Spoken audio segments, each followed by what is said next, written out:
The soundstage was cold that morning. Not the usual California cold, the kind that burns off by 10. This was different. This was the kind of cold that settles in your chest when you know something is ending.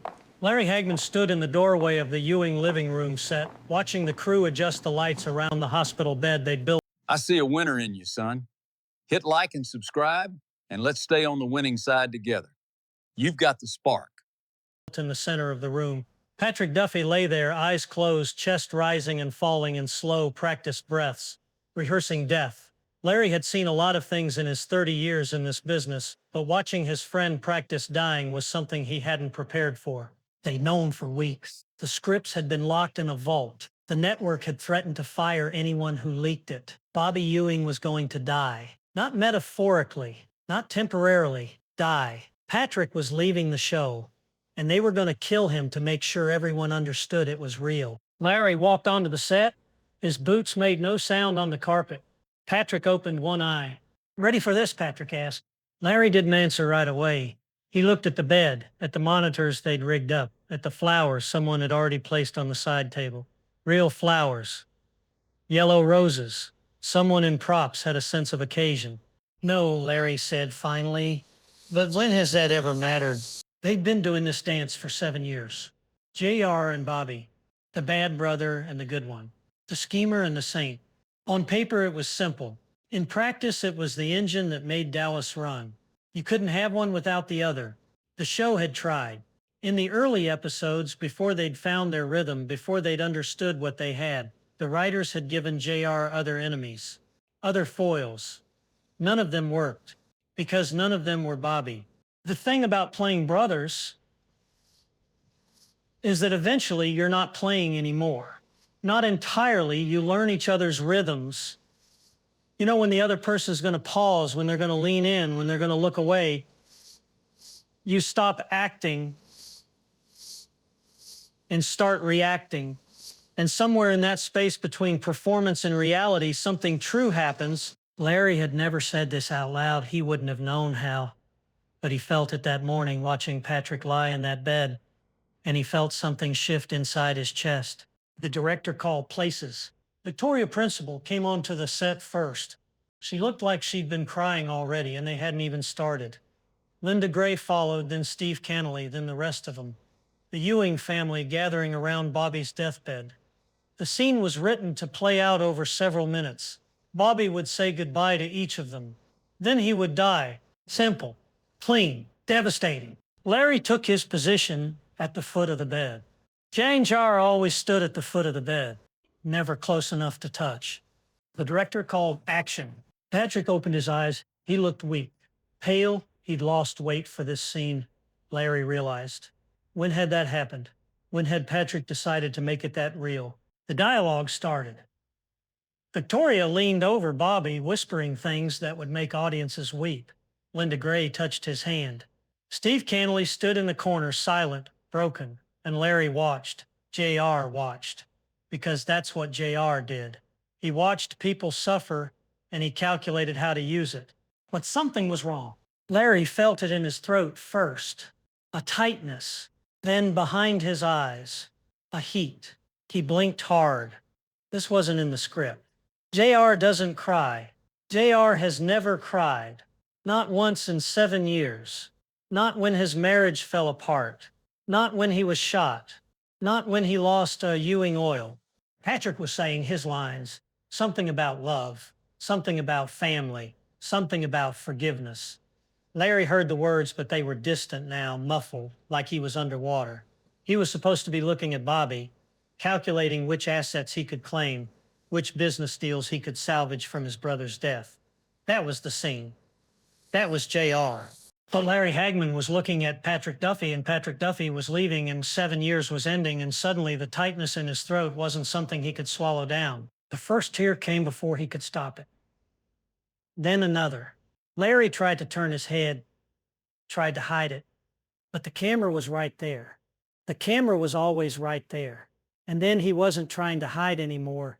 He was just crying, standing at the foot of that bed, watching his friend die, and crying like J.R. Ewing had never cried before.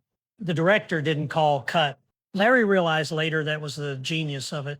The director saw what was happening and knew it was better than anything they could have scripted. Real grief, real loss. Not JR's grief, Larry's grief, bleeding through the character like ink through paper. Patrick's eyes found Larry's. For a moment, Bobby Ewing looked at J.R. Ewing, and something passed between them that had nothing to do with the show. Patrick's voice wavered. He wasn't supposed to do that. Bobby was supposed to be calm, accepting, ready, but Patrick saw Larry crying, and Patrick started to break too. J.R. Patrick said, and it wasn't Bobby saying it. It was Patrick. Take care of him. Larry nodded. He couldn't speak. His jaw was locked tight. He nodded and the tears kept coming, and somewhere in the back of his mind, he knew this was going to be in the episode. This was going to be what people remembered. Not the scripted goodbye. This moment, this real unscripted moment where J.R. Ewing broke. The scene continued. Bobby said goodbye to everyone else. He closed his eyes. The monitor flatlined. Victoria Principal let out a sob that rattled the soundstage, and Larry Hagman stood at the foot of that bed, tears streaming down his face, and didn't move. The director called cut. Nobody moved. The silence that followed wasn't uncomfortable. It was reverent, sacred, almost, like they'd all witnessed something they weren't supposed to see. Patrick opened his eyes and sat up. He looked at Larry. Jesus, Larry, Patrick said quietly. Larry wiped his face with the back of his hand. He tried to smile, to crack a joke, to do something to break the tension. But nothing came. He just stood there, feeling emptied out. Sorry, Larry said finally. I didn't plan that. Patrick climbed out of the bed. He walked over to Larry and put a hand on his shoulder. The crew was pretending not to watch, but everyone was watching. Patrick didn't care. That was perfect, Patrick said. That was exactly what it needed to be. Larry shook his head. JR doesn't cry. Maybe he should have, Patrick said. All this time, they broke for lunch after that. Larry went to his trailer and closed the door. He sat on the small couch and stared at the wall. His hands were shaking. He'd been in this business since he was young enough to believe it was all real.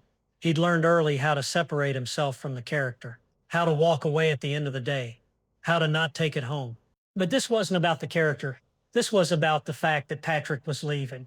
This was about the fact that they'd built something together, something bigger than either of them, and now it was ending.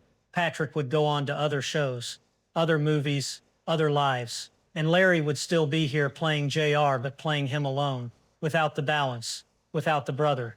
There was a knock on the trailer door. Come in, Larry said. Leonard Katzman, the executive producer, stepped inside. He was a tall man with kind eyes and the bearing of someone who'd seen everything television had to offer and still believed in it. He sat down across from Larry. You okay? Leonard asked. I don't know, Larry said honestly. I didn't expect that to happen. None of us did, Leonard said, but it was good. Real. The network is going to love it.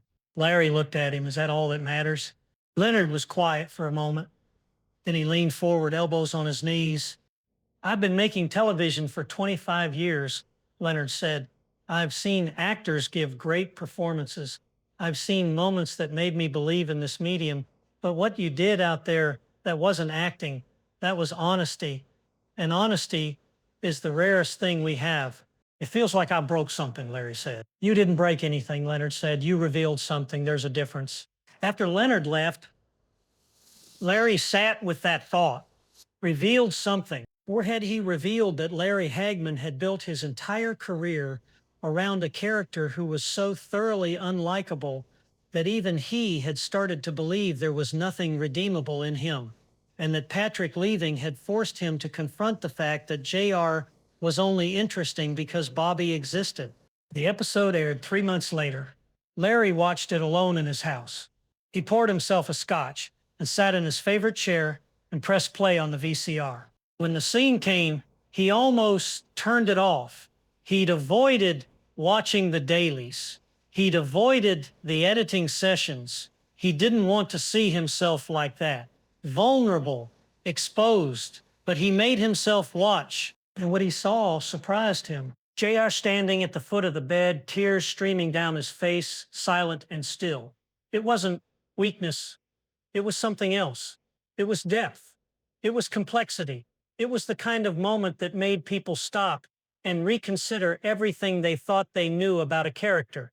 The phone started ringing 20 minutes after the episode ended. Friends, colleagues, strangers who'd somehow gotten his number, everyone wanted to talk about that scene, about JR crying, about what it meant. Larry didn't answer any of the calls. He sat in his chair, swirling the scotch in his glass, and thought about Patrick. About 7 years of showing up to the same soundstage, putting on the same boots, walking onto the same set. About the way they'd learned to anticipate each other, the way they'd built something without ever talking about it. 2 weeks later, he saw Patrick at a charity event. They hadn't spoken since the day of filming. Patrick had wrapped his final scenes and disappeared. No big goodbye, no farewell party, just gone. "Hey," Patrick said when he saw Larry across the room. "Hey," Larry said back. They stood there for a moment, two men in expensive suits, surrounded by people who wanted to talk to them, and neither of them said anything. Then Patrick smiled. "You made me look good," Patrick said, "in that scene." "You were always good," Larry said. "Not like that," Patrick said. "What you did, it made Bobby matter more. It made people understand what he meant, not just to the family, to JR." Larry nodded slowly. He hadn't thought about it that way. He'd been so focused on his own reaction, on the fact that he'd lost control, that he hadn't considered how it might have served the story. But Patrick was right. Crying over Bobby's death said more about Bobby than any eulogy could have. "I'm glad you're getting out," Larry said finally. "This show, it eats you if you're not careful." Patrick looked at him carefully. "It doesn't have to." "Maybe not," Larry said.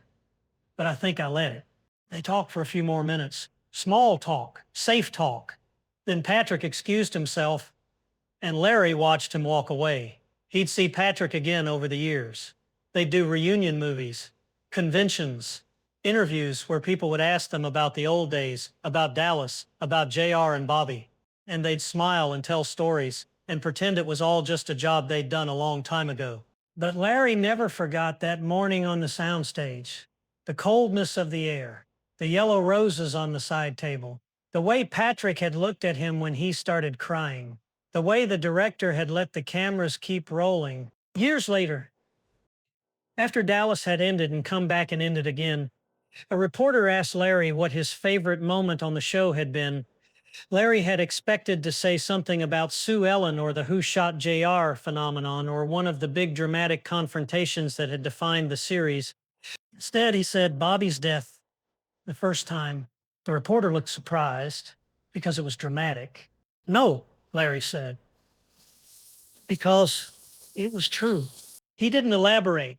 He didn't explain about the tears, or the way he'd felt something crack open inside himself, or the way he'd realized that 7 years of playing brothers had made them brothers in a way that transcended the show.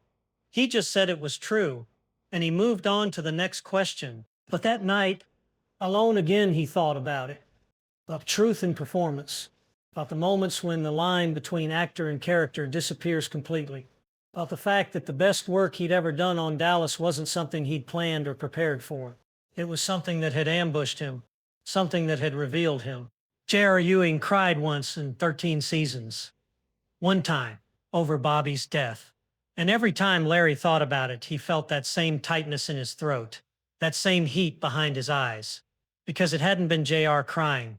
It had been Larry, crying for his friend, crying for the end of something, crying because sometimes, even when you spend your life pretending, the truth finds you anyway. And everyone who watched that scene knew it. They might not have understood why. They might have thought it was brilliant acting or perfect direction or just good television.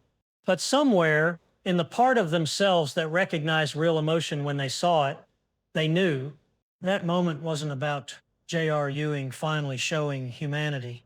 It was about Larry Hagman finally showing himself. And in the end, that made all the difference. The show went on without Bobby.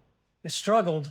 It found new conflicts. It's not the most entertaining, the truest. And truth he'd learned was worth more than all the scheming in the world.